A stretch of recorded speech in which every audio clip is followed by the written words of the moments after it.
to this one, and then I think Ryan's got me some more. Yeah, we have a lot. Cool. Alright, so Twitter. Are we back? Well, we can pick out the question before we're back. Okay. You pick it out. My eyes don't work that far. This is a cool question.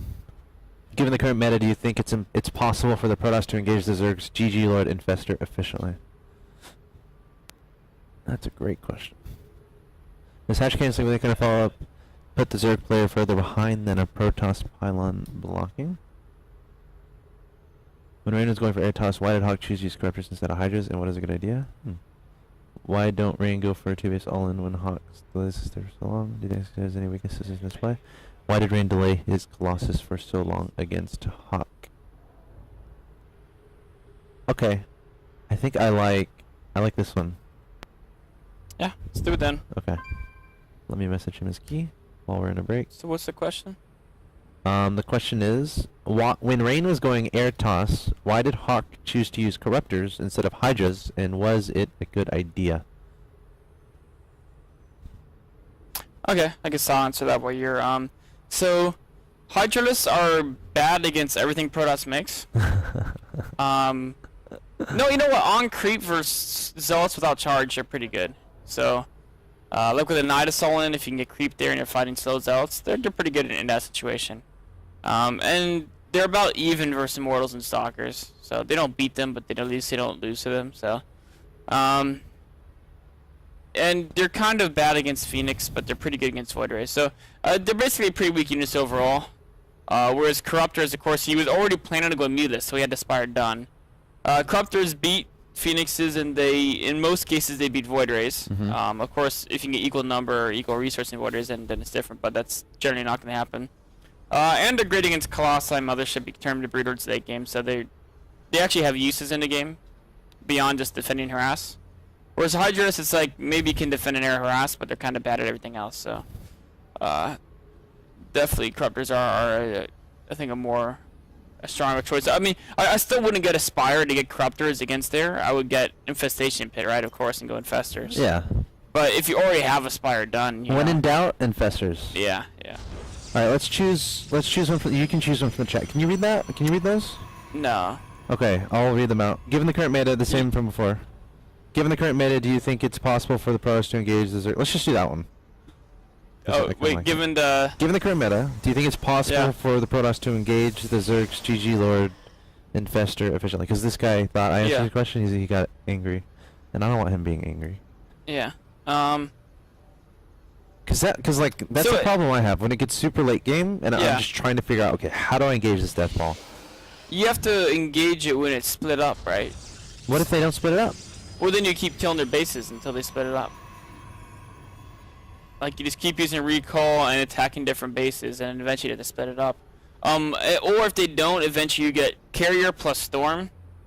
Well, only, like, some Carriers plus Storm, and then that would still lose to Corruptors if they keep them in, if they fly them into you, so you can't really storm them, right? Right. But if you had Void Rays with that as well, then all of a sudden, like, a lot of Void Rays, a few Carriers, and a ton of Psionic Storm and Mothership can beat the Zerg army. Because what you do is you just, you keep the Mothership back, and if you ever get, like, stuck in a position where you lose your Templar and your air gets chain fungal, you can recall out. And then if they don't do anything like that, what you can do is you can just... Storm will kill their air faster than fungal kills yours. So it's kind of attack move, and you just throw Storm everywhere. And recall out when you run into trouble. It's a pretty good strategy. And any extra food you throw into Zealots with that to help. You want something to cover your Templar, you know. So a few Zealots or a few Archons. If you have tons of money, make them Archons instead. But Zealots are cheap. Cool. Congratulations to Don't L33T Me. Congratulations, a beta key is awaiting you in your Twitch inbox, so make sure you check that. And congratulations to Starcraft Day on Twitter.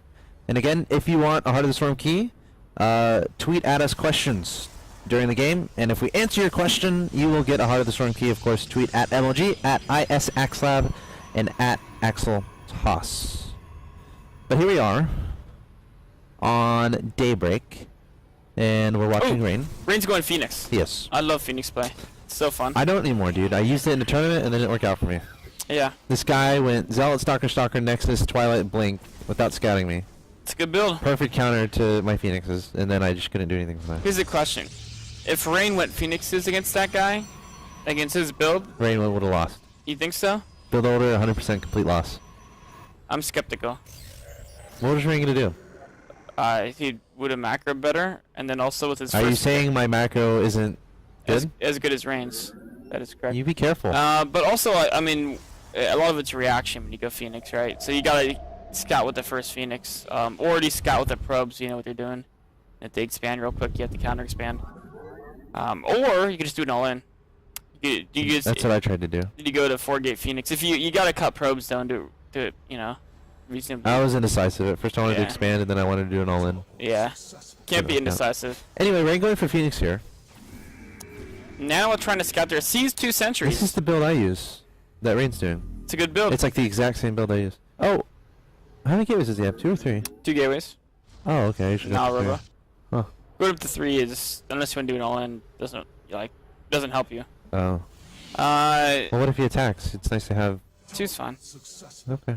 I mean, you add if you have to warp in extra sentries, then you have extra minerals, so then you get more gateways. But only if you have to warp in more sentries if they're like really trying to kill you, right? Otherwise, you'd rather have that extra minerals for a faster nexus. So it looks like Rain scouted with his first Phoenix here. Bringing his second one, rallying in a third, and now Naniwa knows what he's up to, so we'll see how Naniwa reacts.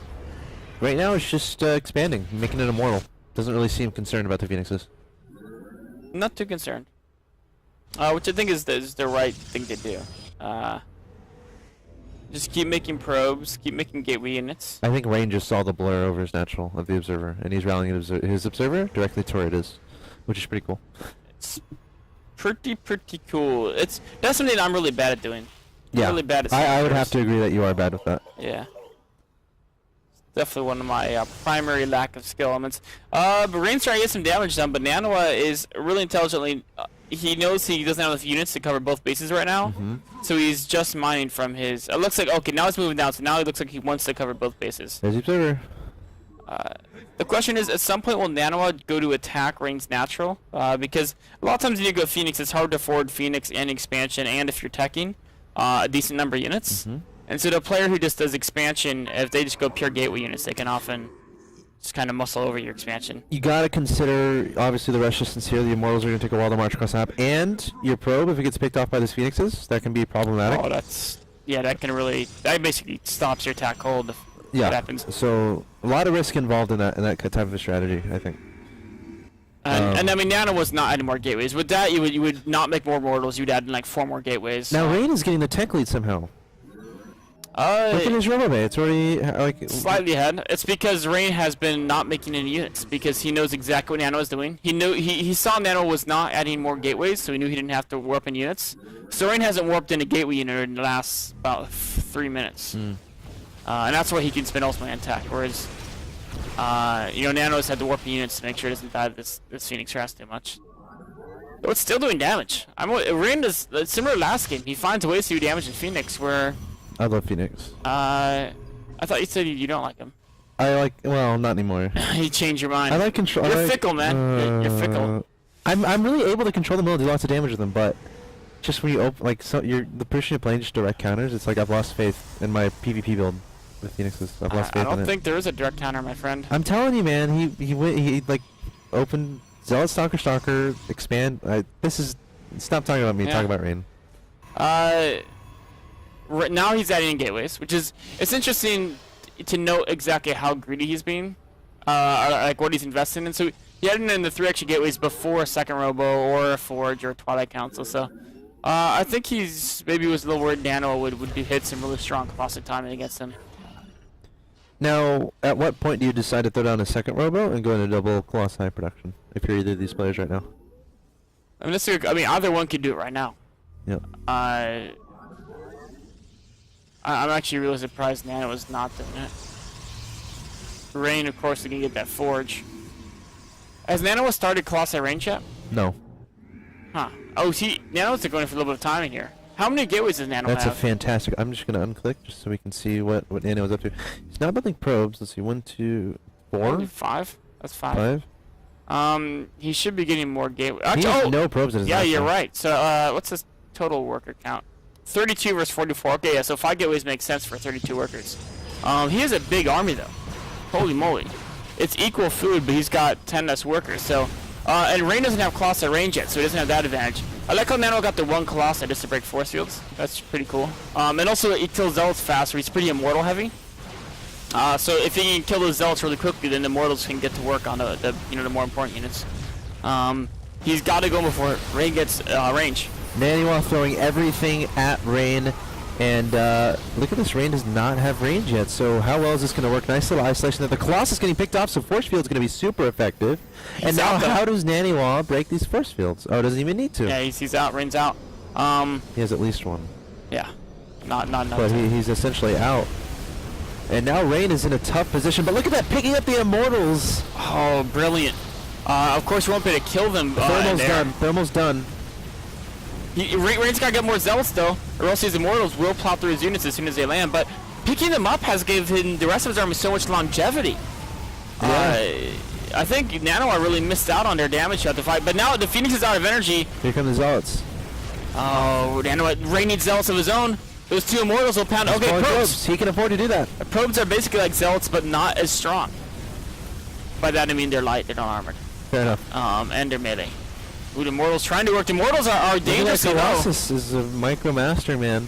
He is. Ooh, 1 Immortal going down. The 2nd Immortal going to go down as well. Those are so important in Naniwa's composition. And, you know, Naniwa may be saying, yay. I'm going to bring this work kill tab here. Yep. He's killed 10 workers, but... it doesn't matter. Hit income. Yeah, he's still... Actually, it's fairly even. He's down by a bit, though, but the important thing here is Rain as a Colossi, right? Rain as a Colossi, and Rain has a much bigger army than Naniwa. I want to watch that last big engagement again. Yeah. I feel like we should look at that a lot more slowly, just to see. Let's see, how far back should we go here? One thing Nano didn't do, he didn't start a step forward with his army. Go to where he's fighting on the ramp with the Colossi. Oh, I'm so terrible. There we go. There's 2 things Naniwa did. Yeah, go back time it more. He never focused the Phoenixes. He had so many Stalkers and Sentries. With Guardian Shield, he could have really focused on the Phoenixes. Very, very, very well, I think. Should we do this? Yeah, let's do this. I feel like Naniwa could have done better this battle. Right here. I mean, right here, he just attack move, right? But then as soon as the Phoenix is getting to range, he should focus them, and he should be stepping forward with all his range army. So, you know, he has everything in one control group, which is fine. But then we should grab the whole control group, right? And then you hold down Shift, and then you click Control, and you click on the Zealots. So you deselect the Zealots. And then you stutter step forward. So you right click forward to step, and then you attack move. Then you right click forward to step, and you attack move. Because right now... Oh, he's trying to do that here. Colossus is gone, though. Yeah, he had to do it at the start of the fight. Right. The attack move with everything, then take the Zealot out and start step forward the rest. Or at least focus the Phoenixes down, because if he shouldn't have lost that Colossi like that. He needed that Colossi. As it is now, though, he's in kind of trouble here. And definitely at least focus the Phoenix in this coming battle when they pick up the Immortals, right? Like right now, he's got to focus those Phoenix down. Instead, he's trying to get the Colossi, but Stalkers do really poor DPS, right? Like you can see, his entire army shot 2 volleys. That Colossi is still alive. And meanwhile, he's walking into Immortals and Zealots, right? I mean, Rain's got a bunch of Zealots there chopping away, so... a little bit of miscontrol there. I think he got tunnel vision onto those Colossi, and he needed to rescue his Immortals. Those Phoenixes were so instrumental throughout this entire game. Yeah. Picking up those Immortals there is huge. It is. Yeah, because their damage is so necessary for Naniwa's composition. All right. Awesome game there. Rain able to win that one. Nicely crafted all in there from Naniwa, though. A little bit of different decision making, and I think he does just fine. But guys, we're gonna take a quick break. During the break, be sure to tweet at us questions. Of course, if we choose to answer your question, you get a house from Beta Key, and we'll do another from the chat because we have a lot of Beta Keys giveaway. So ask a question in the chat. If we choose your question to answer as well in the chat, we don't want to be discriminatory by any means between the Twitter and the Twitch chat. If we answer it, you will get a hottest from Beta Key. So we're going to take a 90-second commercial break. Do not go anywhere. Send us your questions so you can get a key.